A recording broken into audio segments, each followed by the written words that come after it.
again. A little bit out of action just for a few days, but thank God, back in action once again. It's always a little bit scary with this whole pandemic going on. One tends to forget that there are other illnesses around, other illnesses going on as well at the same time, and you've got to be careful. But generally speaking, one has to be very careful, and it's just after so many months to still keep up levels of care and attention and wearing masks and not getting too close to vulnerable people. Extremely, extremely important. Extremely important. Still remains extremely important. Okay, nice to see you all. We are back with our group. I can see Phil has joined us. Good morning, Phil. And family Baumfreund has joined us. Good morning. Good morning. Nice to see you. Evelyn has joined us. Okay, so we're back to our shared group. I'm still looking forward to the day that we can actually sit around the table again, Ellie. Sit around the shul hall and learn Torah face to face. But for the time being, this is at least a temporary solution. We're in this year, we're looking at themes in Sefer Bereshis. Rather than looking at micro issues, we're looking at more macro issues in Sefer Bereshis. And one of the important themes I want to look at today is the following question. What sort of lives did Avram, Yitzchak, and Yaakov live? And I'm not looking now particularly at their commercial life or the food they ate or the clothes they wore, but were Avram and Yitzchak and Yaakov, were they in any way, in any sense of the term, were they keeping mitzvahs? Did they keep Shabbos? Did they keep kashrus? Did they observe any of the mitzvahs at all? Did they know any of the mitzvahs? Don't forget, we're dealing with many centuries before Har Sinai, talking about many centuries before the Torah was actually given or written down. And some people, when they hear this question, might find it a bit ridiculous. Obviously, they didn't keep mitzvahs because they didn't know about the mitzvahs. And yet, once one delves into Torah Shebaal Peh, we look into the sources of Chazal in the Mishnah, the Gemara, the Midrashim, there definitely are references to an idea that Avraham and Yitzchak Yaakov had a pre-knowledge of the Torah. That in some sense, either through their nevuah, through their prophetic powers, or through their understanding or their intellect, or in some way they had access to a primordial Torah long before the Torah was given. The question is, how literally do we take this? How all-inclusively do we take this? Was Avram Avinu walking around wearing tzitzis? Right? Was there a question of Shabbos? Was he eating anything and everything? Were there elements of kashrus and shchita? How do we understand the lives of the Avos in light of the Torah that was given centuries later? Now, this is a very fascinating question. In addition to being a very interesting practical question, it's also an interesting question of methodology. How do we learn Midrashei Chazal? Because I'm going to show you in Midrashei Chazal very clear references to the idea that the Avos kept the Torah. And how do we understand that, and what really?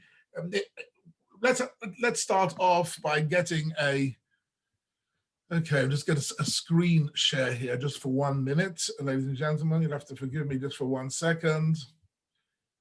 Okay. Right, screen share. Okay, can you see a text, Ellie? See a text? Thank you very much. Good.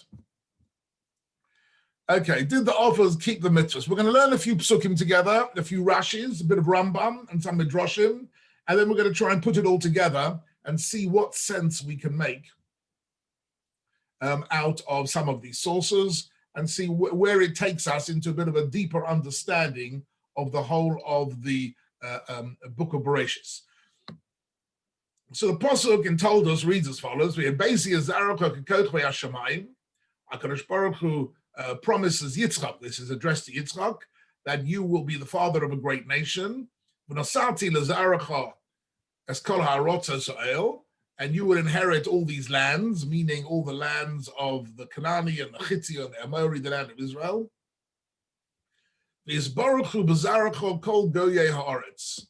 And through your descendants, all the nations of the world will be blessed.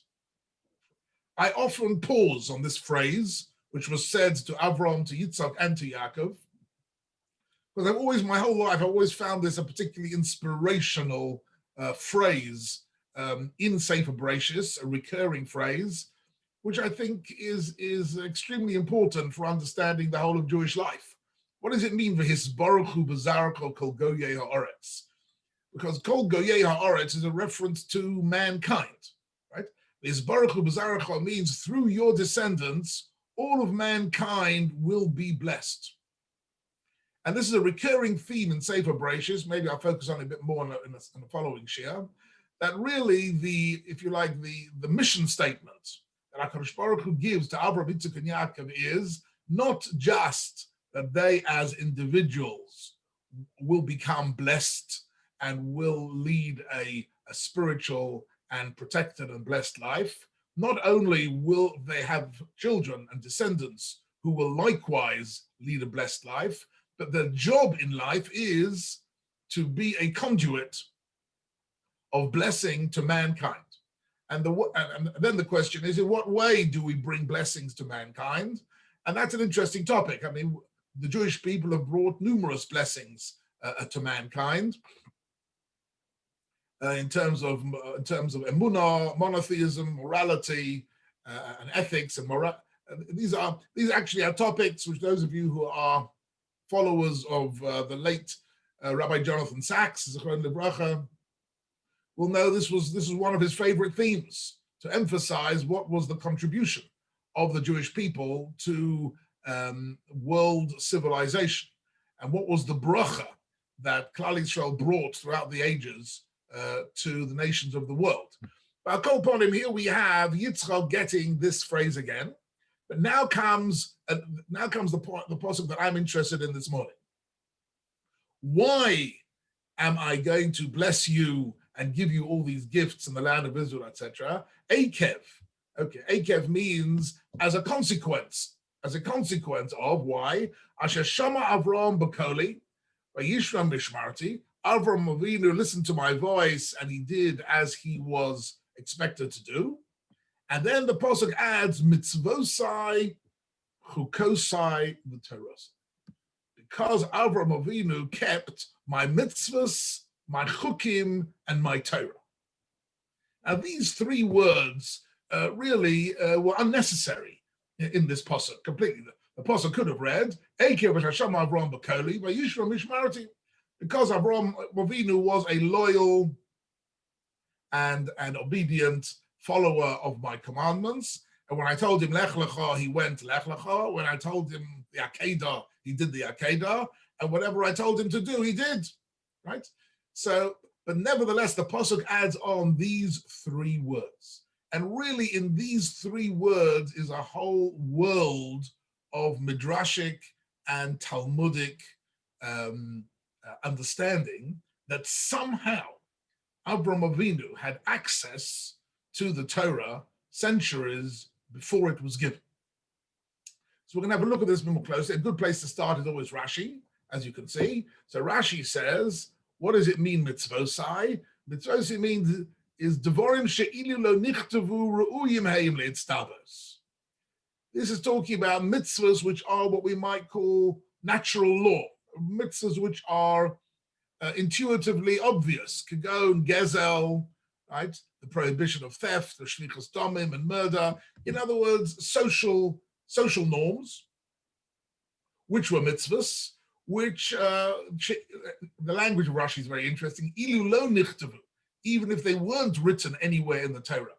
Ru'uyim heim le'etztavos, they were something. So these are mitzvahs that Avram Avinu could have had access to, in two ways. First of all, these mitzvahs are part of Sheva mitzvahs b'nei Noach. We're going to come back to that later on. Avram Avinu certainly knew about the Noachide laws, that Noach was instructed in the 7 Noachide laws. And in the 7 Noachide laws are things like murder, theft, adultery, etc. And these are mitzvahs which are morally obvious. So, that's what mitzvosai means, says Rashi. So far, so good. There's no real chidush here, as I say, because these mitzvahs are included in the Sheva mitzvahs b'nei Noach. But what is chukim? What are chukim mean? So Rashi takes his understanding of chukim, which he uses throughout the Chumash, which is mitzvahs which are not logical, mitzvahs which we can't understand rationally. Says Rashi, Devorim sha'yetze hara v'umos ha'olam meshivin aleim. There are mitzvahs which both the human yetzer hara and the nations of the world, what does it mean, meshivim aleim? Means they reject them. They reject them. They challenge them. They say these mitzvahs are ridiculous. Kagon, for example, what is an example of these mitzvahs? Achilas chazir, right? Eating trephus. So this is the beginning of this thesis that Rashi presents to us a few times in the Chumash, that Avram Avinu didn't eat treifa. Avram Avinu knew which animals were kosher and which animals were treifa. He doesn't incidentally tell us whether he ate badatz or mahadrin or rabbanut, or he doesn't tell us which hechsher he ate, but he had some form of kashrus code, because that's included, says Rashi, in the word chukotai. And Rashi brings another one, which is also levisha shatness, not mixing wool and linen in one item of clothing. Again, something which has no rational or moral basis at all. Excuse me.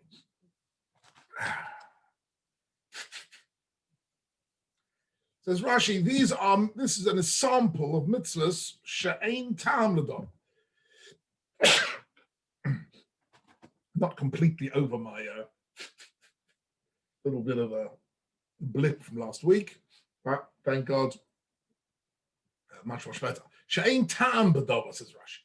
Ta'am here means there's no intellectual or moral reason why we shouldn't eat certain animals and only eat other animals. This is a chayk. It's statutory. This is one of the statutory requirements of the Torah. And in fact, much of the Torah are chukim. We don't know why we can't mix meat and milk. There's no logical or moral reason not to mix meat and milk. And yet, so so Rashi says that when the pasuk says that Avram kept the chukim, it means those chukim which will later on be instructed in the Torah. Eloi says these are gezeirat hamelech, the chukotav. These are the statutory requirements of the melech of HaKadosh Baruch Hu on his servants. In other words, if you want to be a servant of God, you have to know his chukim.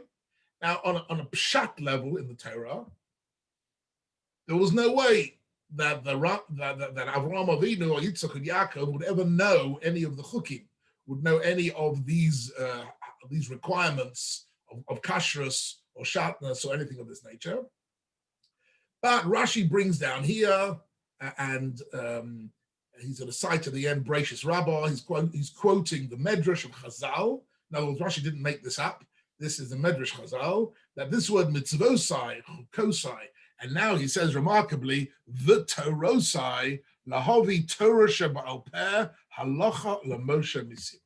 Even to include Torah sheba'al peh, in other words, the halachas that are only spelt out in the Mishnah, right? There's halachas which a lot of the vast majority of the details of the halachic system are not found in the Chumash, right? The Chumash very often only gives us a general principle. On Shabbos, it says, for example, lo tasek al malacha, not to do any work. But what constitutes work on Shabbos, forbidden work on Shabbos? There's no mention in the Torah at all, except for lo sabaru eish. But apart from that, there's nothing else mentioned in the Torah. It's only when we get to Maseches Shabbos, and then there's a Mishnah giving us 39 melachos. So that's Torah Shebaal Peh. Says Rashi, Avram Avinu knew that Mishnah, right? Even though it was millennia before the Mishnah would be written, and it was several centuries before the Torah would be given, somehow he knew it. And he was keeping these mitzvahs.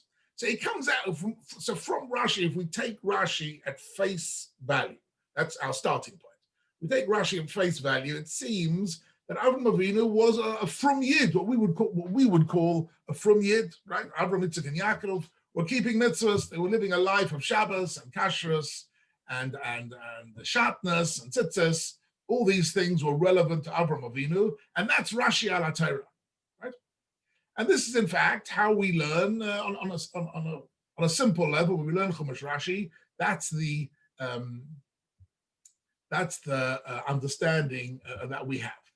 Let's move on a little bit because I want to show you other things. Where did Rashi get this from? So there are several sources.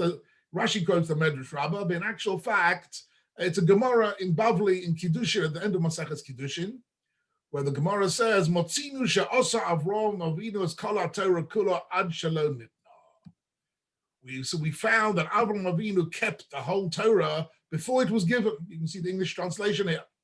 And what pasuk does the Gemara in Kiddushin quote? It quotes this pasuk that we just learned. Shanema Ekev, right? Shanema says, Ekev Hashashama Avram B'Koli, Vayishma Mishmarti Mitzvosai. This pasuk becomes in the Gemara a source for the remarkable idea that Avram Avinu is keeping the Torah. And if one sits and thinks it through carefully, it's a bit, it almost seems really surreal. The idea that Avram Avinu is making Kiddush on Shabbos, right? Avram Avinu is careful about Bishul and Borer and all the halachas of Shabbos, and that Avram and Yitzchak live a life where they only eat these animals and not those animals. It just seems highly improbable. And yet, Chazal want us to understand from these words in the Chumash, mitzvosai, koso, v'terosai, that Avram Avinu keeps the whole Torah. Let me bring you another source, which I think people are more familiar with, because you learn this in Cheder. In the very beginning of Parshas Vayishlach, okay? So Yaakov meets Esav after not having seen him for 22 years, or maybe even longer. Vayishlach Yaakov malochim lefonav and Esav achim artzo seyes de'ed. He sends messages to his brother, and in his very first sentence, there's included an important word, Vayitzav osam lema. So he instructs these messengers, these malachim, he instructs them to give Esav the following message. Kosom rum la'adoni la'Esav. This is what you should say to my master Esav. Koi oma avdecho Yaakov.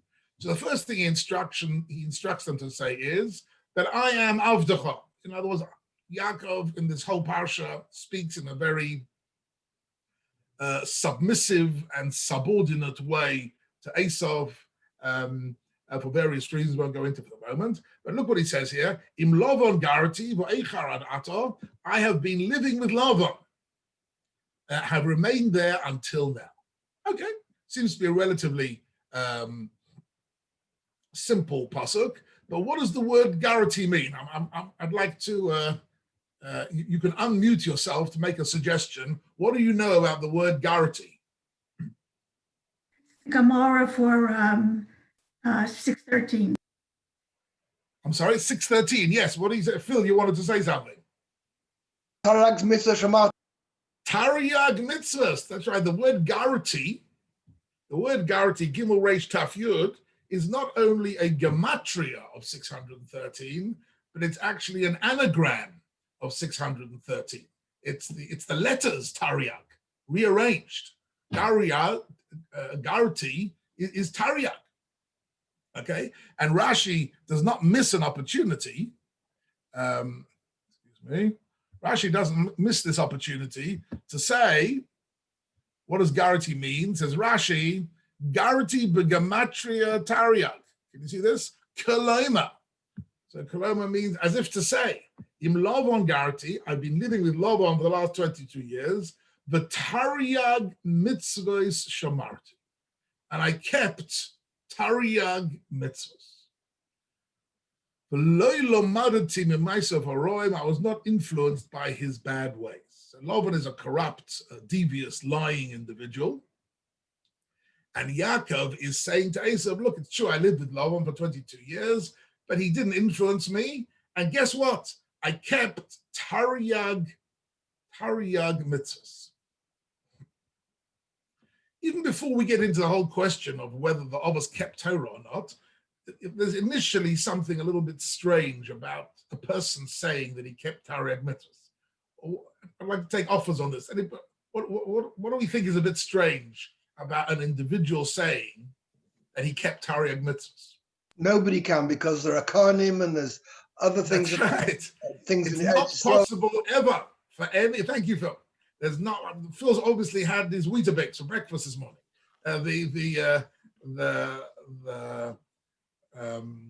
No individual ever can keep Taryag mitzvahs, because some of the mitzvahs are for Kohanim, some are for the Sanhedrin, some are for the Beis HaMikdash, some are for Korbanos, some are for farmers taking Trumas and Maasros, some are only for men, some are only for women. There is no one person who keeps Taryag mitzvahs.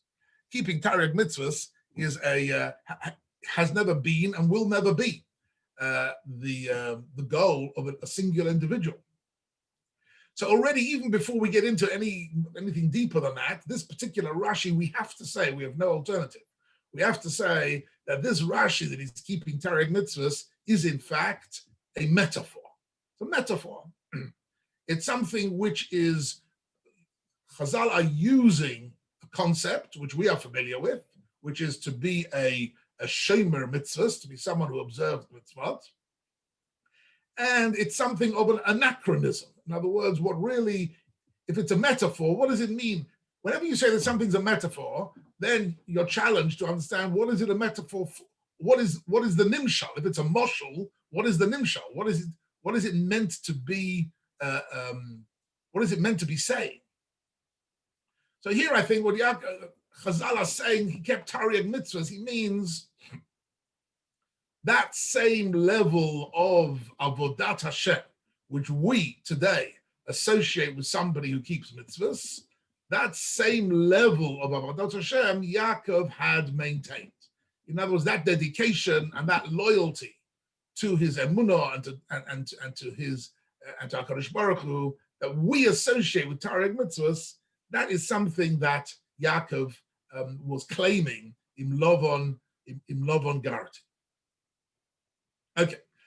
Why would Yaakov be interested to say this to Esau at all is another interesting question, which takes us deeper into the whole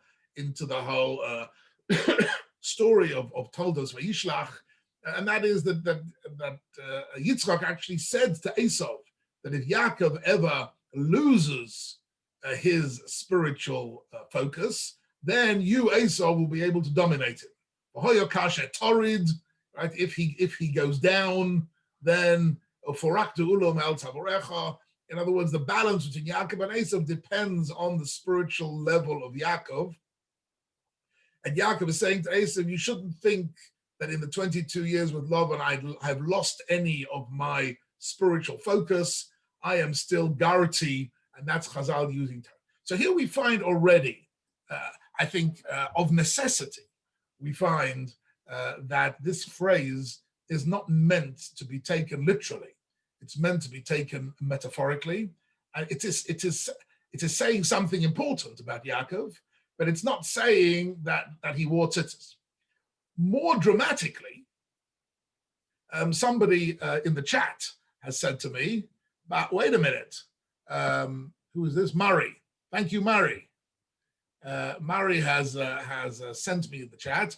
But Yaakov has just come back from 22 years in the house of Lavan, and during that time, he married two sisters.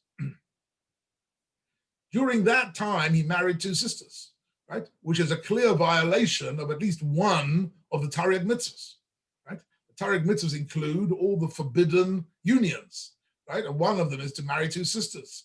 So we're going to come back to that later on. What exactly, how do we understand Yaakov? It seems clearly from the fact that he married two sisters that the others did not keep the Torah. And yet this is not absolutely a proof, as we'll see shortly. Let's go a little bit further. Okay, so the Ramban, as a commentary, goes into this subject a little bit deeper, and he in fact asks this question: "V'yesh lishol." Right, this is the Ramban. This is the Ramban doing something that Rashi almost never does. Rashi really either simply takes us by the hand and explains to us what the words of the Chumash mean, or Rashi gives us his favorite selection of mamorim, of citations from the Medrash or the Gemara, and that's it. Rashi doesn't get into the shakla of Ataria, doesn't get into the discussion, debate, asking questions and giving answers. That's not Rashi's style. Rashi is the briefest of all commentaries.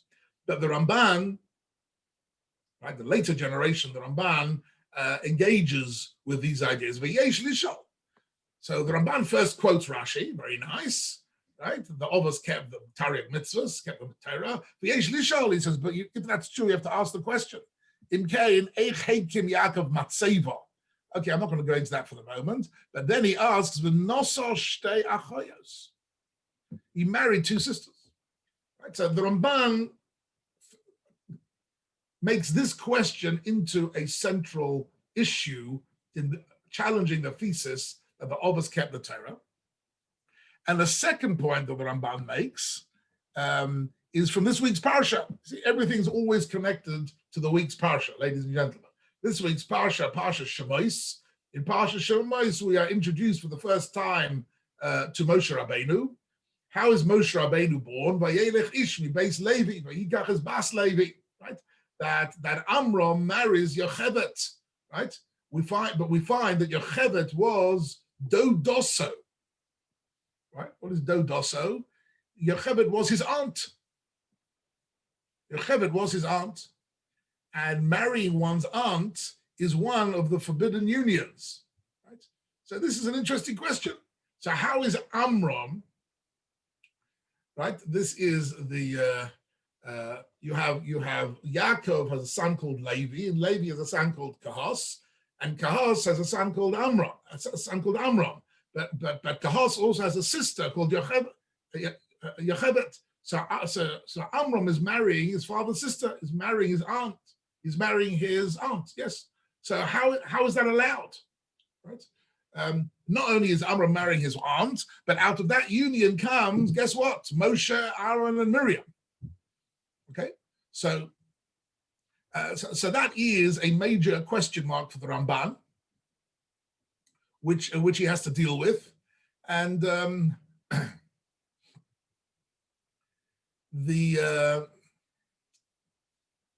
you just a small anecdote. Not everybody is aware always of the forbidden unions in the halacha. I remember very clearly, must be about 15 years ago or so, at Ner. It was Shabbos morning during Kiddush after davening. Is a time to have a quick schmooze with lots of people. And one fellow comes up to me who was a divorcee, a man in his 50s, and he said, "I've got good news for you, Rabbi. I've got good news for you, Rabbi.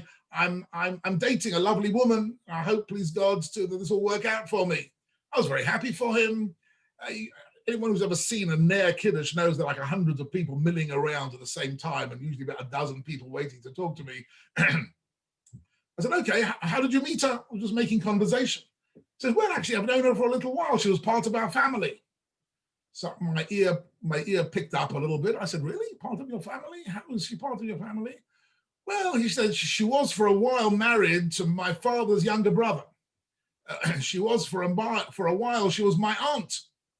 And they got divorced. But through her being married to my father's younger brother, I got to know her at family meetings, and now she's divorced from my uncle, and I'm dating her, and it's looking good."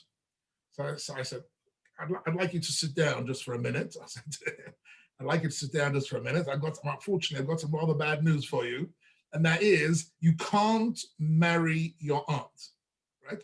No Orthodox rabbi in the world will officiate at your chasna, because your aunt is an Issur D'Oraisa. It's a biblically forbidden union for you to marry your aunt. But she's divorced from him. And I said, look, I'm not going to learn with you the whole of Maseches Yevamos here on Shabbos morning during the Kiddush, but I promise you, you can't marry her. Okay? So I'm afraid he was not happy with this particular encounter with his rabbi. Not everybody comes from their encounter with the rabbi absolutely thrilled, you understand? Sometimes the rabbi tells you things you'd rather not hear. Anyhow, bottom line is he couldn't marry her. She was his aunt, and that's the end of that. But I'm just saying that not everybody's aware, right? Not everybody is aware of forbidden unions of various sorts. During my rabbinic career, I've had several opportunities to tell people, sadly, that certain individuals. So, for example, not every young man who's a kohen knows that he can't marry a girl who has a non-Jewish father. They just don't know that. They were never told that. And most people are not aware, because a girl who has a Jewish mother but a non-Jewish father is 100% Jewish, except she can't marry a kohen. And that's explicitly in the Mishnah and the Gemara and the Rambam, and that's a halacha. It's just not many people know about these halachas unless you've really studied Eben Ha'ezer and Hilchos and the halachas of Psuli Chiton properly. But there are quite a number of these things which should be really part of general knowledge, but unfortunately they're not. Okay, I've successfully been sidetracked from our topic, but it's just interesting to see Amram marries his aunt, right? And the Ramban is bothered by this. He's not bothered by it in essence, but he wants to know, how do we understand that Yaakov and Amram married wives forbidden by laws of the Torah? So now we're already going to so we've seen Rashi, we've seen the Gemara, we've seen the Tariag Mitzvah Shomarti, and now we're going to get into the first statement we find here in the Mefarshim which in a sense softens this thesis a little bit. V'honira Eli. So the Ramban is now giving us his first shot at this problem, right? That's the problem. Gemara says they kept the mitzvahs, but we see that Yaakov married his two sisters and Amram married his aunt. So what's the solution here? For Nira Eli, so the Ramban's first answer is Midas Rabbeinu. So you can see straight away when he says Midas Rabbeinu, he says, according to Chazal, you're going to see shortly that the Ramban is not completely satisfied with the literal meaning of this Chazal, right? But if we take Chazal at face value, we have to conclude as follows: Shalomad Avraham HaTorah Kula Beruach HaKodesh. That Avram Avinu learned the Torah using his prophetic powers. Avram Avinu was a Novi. He heard the Kol Hashem. These prophetic powers give you access to certain types of knowledge, and this knowledge gave him access to the mitzvahs of the Torah centuries before Sinai. And what did he do? V'osak ba. And he was osek, as we say, la'asod b'divrei Torah. And he was involved in uvatame mitzvosov. He was involved in the understanding of the mitzvahs, the reasons, v'sodo seha, and the secrets behind them. And now comes an interesting last line of the Ramban, which is really his answer. V'shoma osa kula kamisha eino matzuva v'ose. Interesting phrase that. Eino matzuva v'ose is a phrase used by Chazal in a few places. Means to do a mitzvah which is optional, not obligatory. It's optional. In other words, here the Ramban is introducing us to a very important thing. That actually at Har Sinai, the main, according to the Ramban's understanding, what happened at Har Sinai, we think at Har Sinai what happened was that Klal Yisrael heard the mitzvahs for the first time ever. Right? The Ramban is saying no. There was a previous knowledge of what the mitzvahs were, of kashrus and tzitzis and shatnez and Shabbos and everything. Only before Har Sinai, there was no chiyuv. The mitzvahs were not obligatory. The mitzvahs were optional. In other words, they were beautiful spiritual ideas, which you could plug into or not. as you understood, if they were relevant or not relevant, it was a good idea to do them, not a good idea to do them. They were not something which was mitzuveh v'oseh. In other words, what happened at Har Sinai, the chiddush of Har Sinai was the tzivui. Was Asher kiddushanu b'mitzvosav v'tzivonu. The tzivui happened at Har Sinai. Prior to Har Sinai, says the Ramban, it could be that Chazal had a Maseira, that the knowledge of the Torah as a body of spiritual knowledge and values and way of life was already known. That there was no halachic system per se, because there was no chiyuvim at all. Ain't no mitzvah v'oseh. There are mitzvahs which you do which are not mitzvah v'oseh. Even today, for example, there are certain mitzvahs from which women are exempt. Women do not have a chiyuv, for example, to sit in a sukkah, right? And yet, my guess is that most of the women here, sitting here listening to this shia on sukkahs, you do sit in a sukkah, right? So what is the mitzvah? What mitzvah are you doing when you're sitting in the sukkah? The answer is you're fulfilling a mitzvah. You don't have a chiyuv ha-mitzvah, but you have a kiyum ha-mitzvah. There's a difference between the kiyum ha-mitzvah and the chiyuv ha-mitzvah. The kiyum ha-mitzvah means if you do it, you've done a mitzvah. If you do it, and the proof is that a woman who sits in a sukkah makes a bracha. How does she make a bracha? A woman has no obligation to sit in the sukkah. The answer is, apart from the obligation, there is the mitzvah. Even for people who are not obligated, it's a nice thing to do, right? It's something which is optional and considered beneficial spiritually and in many different ways. And the same thing is true, for example, about a woman shaking the lulav. For some reason, women are not so enthusiastic about shaking the arba minim as they are about sitting in the sukkah. Never quite understood that, but there it is. There's no reason why a woman should not take the arba minim, the lulav and esrog, and every day make a bracha on the tilas lulav, right? It's true, there's no chiyuv, there's no obligation, but there is a kiyum ha-mitzvah. Okay, this is a bit of a larger subject. Maybe we'll look at it again on a separate share. It's a subject for a separate share. There are some mitzvahs which women are not obligated to do, but have taken on as if it was an obligation. Like, for example, listening to the shofar.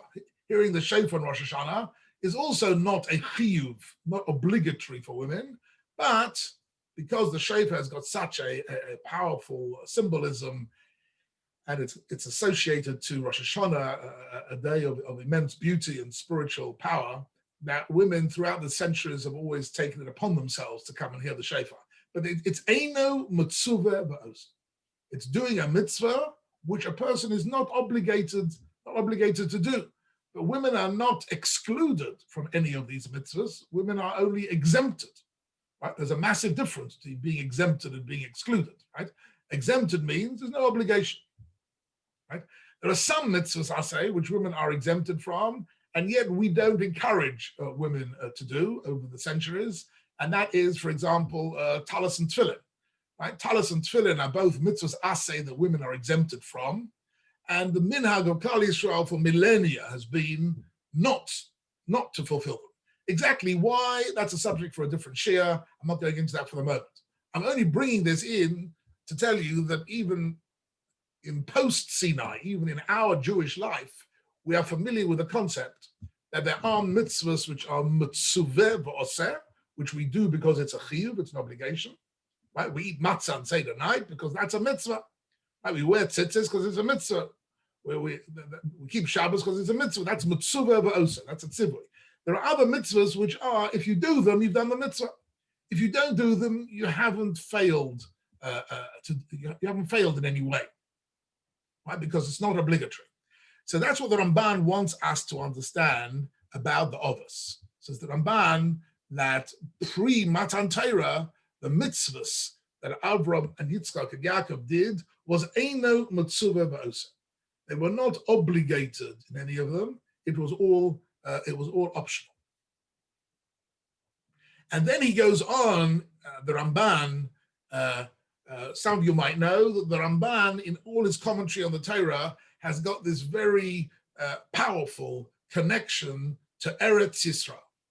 more than any of the other commentaries on the Chumash, the Ramban was very firmly connected to the land of Israel.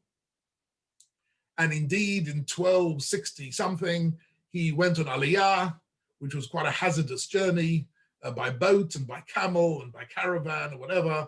And the Ramban spends the last couple of years of his life in Israel because of his love for Eretz Yisrael and because of his desire to live in Eretz Yisrael. Sadly, we don't know when he died or where he died, and there is no kever of the Ramban that we know of. He simply must have been just trampled underfoot by some of the, probably in the 1200s, we're talking about the Crusaders and various other violent activities that were taking place at that time in the land of Israel, but he was lost.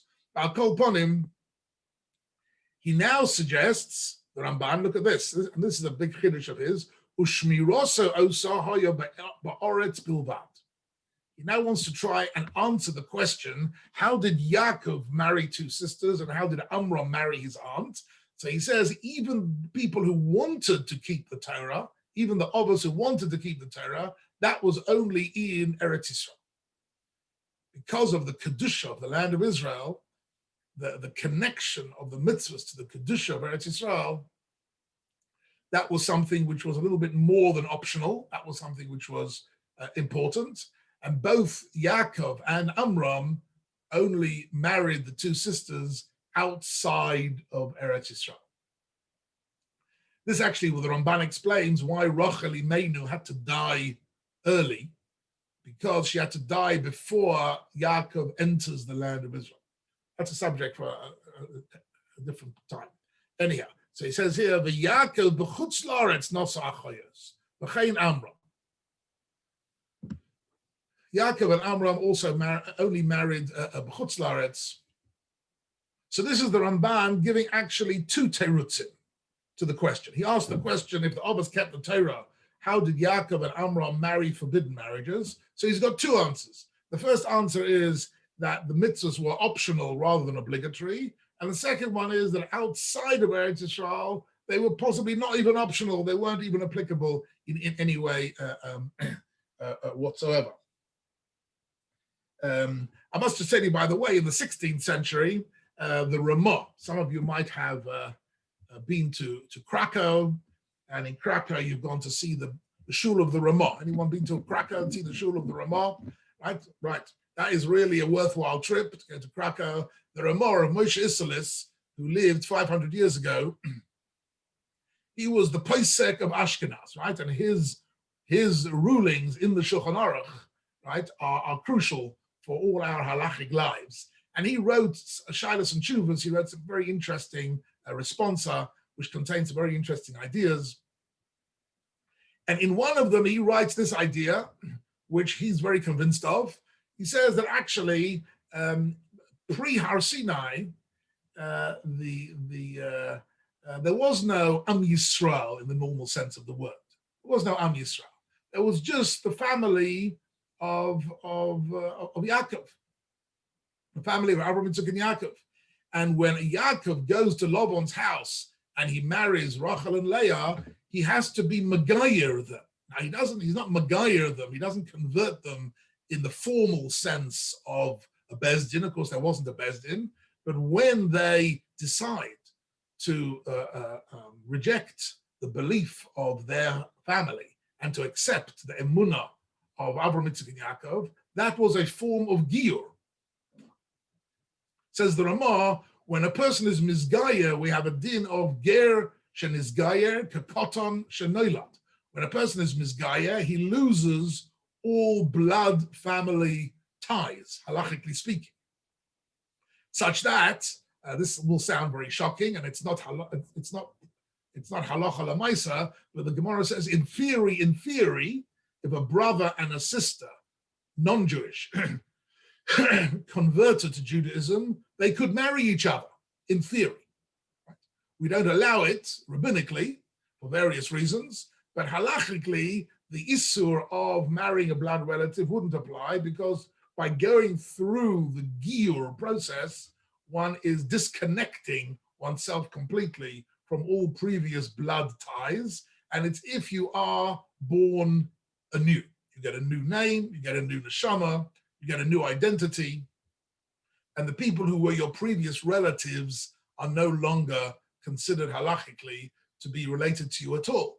That, says the Ramah, is the answer to Yaakov and the two sisters, Rachel and Leah, once they were converted, were no longer related to each other because they were both, each of them was a Giores in a certain sense, and therefore, again, I'm just showing to you how later commentaries grapple with these issues. And now look what the Ramban does. This now becomes interesting because here the Ramban clearly is giving us an alternative to the whole school of thought which we find in Chazal. Now, what Chazal have told us that they have this, if you like, midrashic idea of the Tariq mitzvahs that the others were keeping. Says the Ramban, let's get back to basics. Al derech hapshat. Let's go and have a look again at the pshat. The Ramban does this quite often. The Ramban gives us one of the beautiful things of the Ramban, that he gives us in the commentary, he gives us options, which are, if you like, different layers of meaning in the Torah. He first gives us the view of the Midrashei Chazal, but al derech hapshat. So what is the pshat? So what pasuk is he looking at? So let's go back to our very first pasuk. He's saying, I'm going to tell you now, what is the pshat here? What does it mean? Eikev asher shama Avram Bekoli. These three words, which the Gemara has understood to mean all the different mitzvahs of the Torah, the rational ones, the statutory ones, and the ones of tradition of the Torah Shabbat Peh. What does it mean? Says the Ramban, al derech hapshat. Al derech hapshat, let me tell you what it means. It means as follows. Shehei mishmarti, when it says he kept my mishmarti, it means emunas ha'elokus shehem in b'shem ha'miyuchad. It means he preserved my emunah. B'shama mishmeret zu b'libo, and he preserved it in his mind. V'cholak bo al ovdei avodah zarah, and he opposed all paganism. V'kara b'shem Hashem, and he went out spreading the light, teaching the emunah. Lahoshiv rabim la'avodosa. That mishmarti doesn't mean mitzvahs at all. Mishmarti simply describes what Avraham Avinu took on as his life's challenge, which was spreading his beliefs in emunah and in chesed. That was mishmarti. What does it mean, mitzvosai? Okay, so says the Ramban, when it says mitzvosai, it means kachol asher tzivahu. Whatever I commanded him to do, for example, lech lecha me'artzecha. When I told him to go and travel to Israel, he went. Va'olas beno. And when I told him about the Akedas Yitzchak, he did it. Ugrushoso hu'amav es bano. And when I instructed him to send away Hagar and Yishmael, he did it. That's what it means, mitzvosai, and not the mitzvahs of the Torah. It simply means what I commanded him to do, he did. He was a loyal and obedient Eved Hashem in all matters. So then what does it mean, chukosai?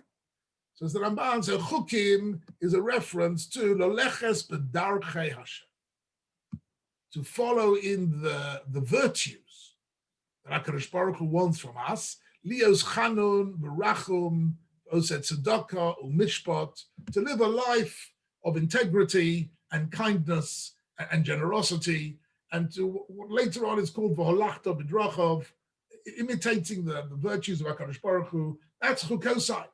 So in other words, what the Ramban is doing is he's reframing the whole pasuk. The pasuk doesn't anymore mean what Rashi said it meant. Rashi said it meant that Avraham Avinu wore tzitzis and kept Shabbos and didn't eat treifus. Ramban says, no, that's not pshat in the pasuk. That's not pshat. Pshat in the pasuk is he preserved his emunah, right? He fulfilled all the direct instructions that I gave him, and he lived a life of chesed and tzedakah, right? And what does it mean, v'terosai? V'terosai is hamila ba'atzmo, ubano ba'avodo. Terosai means the bris milah. That was the great Torah. right? The one and only real mitzvah that Avraham Avinu got was the bris milah, right? As we say each time on the bris milah, lachniso bivriso shel Avraham Avinu. This was Avraham Avinu's personal instruction to engage in bris milah. And not only that, says the Ramban, mitzvahs b'nei Noach kulon shein Torah lahem, in addition to all the other sheva mitzvahs b'nei Noach. So what do we have here, right? So we have a whole tradition in Chazal referring to Tariag mitzvahs, referring to the Avos doing the mitzvahs long before they were given, right? We have the Ramban who is saying, look, there are two things here I want to say about this. First of all, if they did it, they didn't do it as a chiyuv. They did it optionally, right? Secondly, it was only optional in the land of Israel and not anywhere else. And thirdly, that's not pshat in the pasuk. That's not pshat. The pshat in the pasuk, the simple meaning of the pasuk, we mustn't lose sight of the pshat in the pasuk, that it's referring to Abraham as a loyal servant of HaKadosh Baruch Hu in all matters that he was personally instructed to do, and that he also followed in the virtues of generosity and integrity and kindness, chesed. All these are what the pasuk is actually referring to. So what is and therefore what the Ramban is really saying is, if we understand the pshat in the pasuk, all these midrashim, again, I'm coming back to what I said earlier, these midrashim speaking about of us keeping the Torah is a metaphor. It's a metaphor. It doesn't really mean that Avraham Avinu and Yitzchak and Yaakov wore tzitzis and kept Shabbos. It doesn't mean that. What it means is that level of Avodat Hashem, which we associate with Kiyum HaMitzvahs, they reach that level without Kiyum HaMitzvahs. They reach that level simply through their emunah and their chesed and their Ruach HaKodesh. They reach the same level that we can reach through Torah and mitzvahs. They reach without it. And it's somehow using Torah and mitzvahs as a model, as a benchmark for what sort of people they were. In other words, they didn't live like Goyim. They lived a life of emunah and chesed and avodas Hashem like we would today through mitzvahs. So that's the Ramban is, in that sense, giving us a bit of a different view on this. Once you get into other Mefarshim, like, for example, the Sforno doesn't even quote the Medrash Chazal of Rashi, doesn't even cite it as an alternative pshat. The Sforno simply says, what does it mean, Avram Yishma Mishmarti? Tamid also Mishmeres Amiuchedes Lishi Ligmo Chesed. And Mishmarti means his life of Chesed, the emes, and to teach the truth, Lahoros Chatoim Baderech, to spread the light. There also Kasha Korah B'Shem Hashem, he went around spreading the light. Rishon Gam came mitzvosai, means Shev Mitzvahs B'nei Noach, and that. So as far as the Sforno is concerned, this whole pasuk has got nothing whatsoever to do with Tariag mitzvahs, nothing at all. The Sforno, of course, was aware of that medrash, but he doesn't take it in any way literally at all. I can see we're getting into the last few minutes of the Shia, so I want to show you the reason why the Sforno says what he says is because the Sforno was a dedicated follower of the Rambam, which we're going to look at now at the end of the Shia. So the Rambam in Hilchos Malachim chapter 9, which is the very closing chapters of the whole of the Mishnah Torah, he gives us a little bit of a history of mitzvahs. So he starts off by saying, Al Shisha Devarim Nitztava Adam Arishon. Adam Arishon was originally given 6 mitzvahs. We are familiar with 7 Noachide laws, but there were 6 that were given to Adam and Chava. Avodah Zarah, Birkas Hashem, Shvichas Domim, Gilu Aroyas, Gezel, Dinim. Okay, and it's a whole separate share what exactly they included, but basically they included a basic moral code forbidding immoral behavior, right? So he says, and then he says, Hosif LeNoach Eva Menachai. Noach got the number 7, which was not to eat a limb from a living animal. Nimtu Sheva mitzvahs. Right? There are 7 mitzvahs which are called Sheva Mitzvahs B'nai Noach, which are the obligations of mankind. Incidentally, if any of you want to have a look at interesting material, you should, on Google, look up Noachides. There are groups of people who call themselves Noachides, who are non-Jewish people, who are Bible-reading non-Jews, who don't wish to convert to Judaism, but they wish to lead a God-fearing moral life, and they've adopted the 7 Noachide laws as their code of practice. So the idea of the 7 Noachide laws is actually something which is not completely unknown in the wider world. The Noachides are groups of people. In fact, I know some, they've in fact invited some Rabbonim, a couple of friends of mine in America, to come and teach them some Torah, to come and teach them what are the Noachide laws and the details of the Noachide laws and what they mean, etc. And indeed, there are many Botei Din, there are many Dayanim around the world who, when a potential convert comes and expresses a desire to become a ger or a giores, the first thing they say to them is, look, why convert to Judaism? Keeping the mitzvahs is not easy. It's a big enterprise, right? And quite restrictive. If you want to do what is right in God's eyes, just keep the 7 Noachide laws. And then you're living a good life in God's eyes. And the Rambam writes in 3 or 4 separate places that somebody, a non-Jew who keeps the Sheva Mitzvah B'nai Noach, has got a chelek la'olam haba. He has a chelek in the eternal life. So this is a whole parsha, the Sheva Mitzvah B'nai Noach, worth looking into a bit more deeply. But so the Rambam says this is what happened, right? Until Avraham Avinu, the first 20 generations in biblical times, people were obligated only in the 7 mitzvahs B'nai Noach.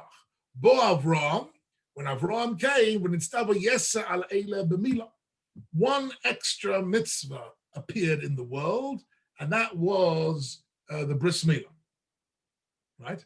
And in addition to which, says the Rambam, we have a tradition for who hispalel shachris, and he also daven shachris. He davened the morning tefillah. Incidentally, the Rambam doesn't say that he obligated anybody to daven shachris. He just says he daven shachris.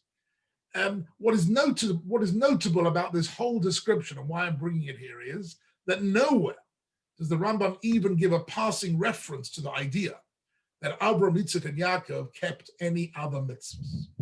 Nowhere. Right? It says clearly Abraham Avinu kept the 7 Noachide laws, and he davened shachris. Yitzchak came along, the Hifrish Maisa. We find that Yitzchak took Maisa, the concept of tithing his produce.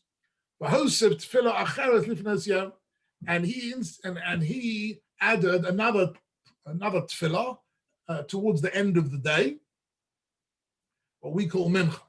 The Yaakov hosted Gid HaNosha, and with Yaakov there was another mitzvah added, which was the Gid HaNosha, which is the part of the hindquarters of the animal, and he added Mispar Arvis. And that's it. As far as the Rambam is concerned, in the times of Abraham, Yitzchak, and Yaakov, this was the full extent of the knowledge and practice of mitzvahs. And clearly, the Rambam was aware of the midrashic references to the Avos keeping the Torah. But as I say, the Rambam clearly understood that all these references were metaphoric references to the madrega of the Avos rather than any practical things. Over Mitzrayim, he says, when he came to Mitzrayim, Nitztava Amram b'mitzvahs Yeseirus. Amram was commanded in other mitzvahs. Incidentally, these 5 words of the Rambam are a big mystery. Nobody knows what the Rambam means by this. All the Mefarshim on the page say, no idea what he's referring to. It's this week's Parsha, is Amram, right? This week's Parsha is Amram and Yocheved, parents of Moshe Rabbeinu. Amram was considered to be one of the great leaders of his generation, but that he had mitzvahs Yeseros, that there were other mitzvahs that he was instructed to and he kept, is something which is, we don't understand. Ad Shebo Moshe Rabbeinu V'nishna muteret. Then when Moshe Rabbeinu came, right? And then when Moshe Rabbeinu came, there was the Torah was completed. Okay, I can see we're coming up to the end of the Shia. I haven't quite finished this topic. I'd like to maybe continue it in some more depth the next time and develop it a little bit further. But what have we seen so far? Something very interesting. There definitely is a school of thought that the Obbas kept the mitzvahs literally.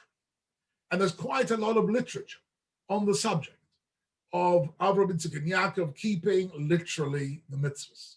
And that is a literal following of a Gemara in Kiddushin and in Yuma Kavches and in Rashi on the Chumash, a literal understanding of it.